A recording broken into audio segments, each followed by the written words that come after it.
Halo teman-teman, saya Jonathan dari 8Y akan menjelaskan materi mengenai sistem ekskresi manusia. Sistem ekskresi manusia dibagi menjadi 4. Yang pertama adalah ginjal. Ginjal terletak di rongga perut sebelah kiri dan kanan. Ginjal berfungsi untuk menyaring darah yang mengandung limbah sisa metabolisme dari sel. Hasil dari penyaringan sisa-sisa metabolisme tersebut adalah urin. Mekanisme pembentukan urin dibagi menjadi 3. Yang pertama tahap filtrasi, yaitu proses penyaringan darah yang terjadi di kapiler glomerulus. Darah dari arteri ginjal akan masuk ke dalam glomerulus yang berisi kapiler-kapiler darah. Hasil dari penyaringan tersebut berupa urea, glukosa, air, dan ion-ion organik yang disebut dengan urin primer. Selanjutnya adalah tahap reabsorpsi. Urin primer hasil filtrasi akan disalurkan ke tubulus contortus proximal dan mengalami proses penyerapan kembali berupa zat-zat seperti glukosa, air, asam amino, dan ion-ion organik.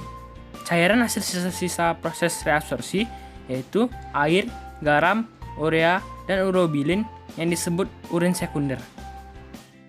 Yang terakhir adalah tahap augmentasi. Urin sekunder akan mengalir ke lengkung Henle dan terus bergerak hingga ke saluran pengumpul. Tahap ini mengeluarkan zat sisa yang sudah tak diperlukan sepenuhnya.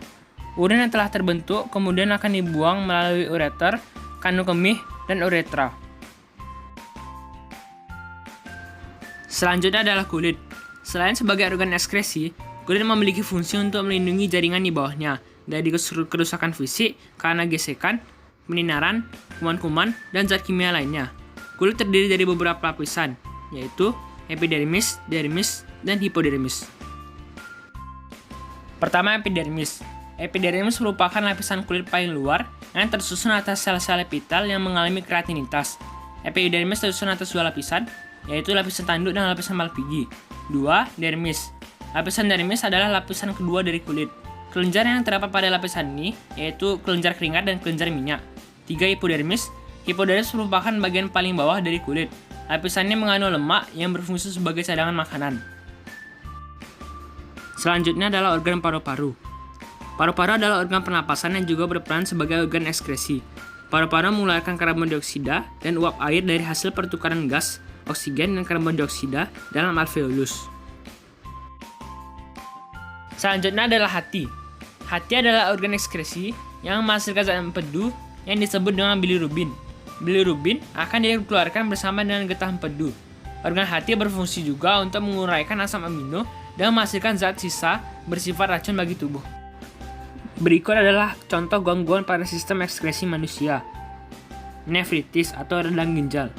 Nefritis merupakan penyakit yang ditandai dengan adanya peradangan karena kerusakan pada nefron, khususnya di bagian glomerulus akibat infeksi bakteri. Gejala umum yang sering ditimbulkan yaitu demam, tekanan darah tinggi, urin keruh, dan sering buang air kecil. Selanjutnya adalah batu ginjal. Batu ginjal merupakan penyakit yang terbentuk karena adanya endapan garam kalsium di dalam rongga ginjal, saluran ginjal, atau kantung kemih. Gejala umum yang dialami penderita batu ginjal yaitu sakit pinggang. Selanjutnya adalah penyakit albuminuria, serta sering mual dan muntah. Albuminuria adalah penyakit karena terjadi kerusakan pada glomerulus.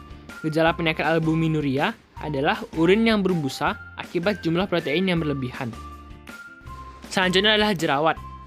Jerawat merupakan suatu kelainan pada kelenjar minyak dalam kulit.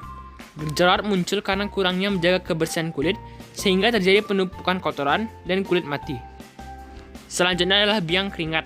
Biang keringat terjadi karena adanya penyumbatan pada kelenjar keringat oleh sel-sel kulit mati yang tidak dapat terbuang secara sempurna. Anggota badan yang sering terkena biang keringat adalah leher, dada, dan punggung. Sekian dari video kali ini. Saya ucapkan terima kasih dan selamat belajar.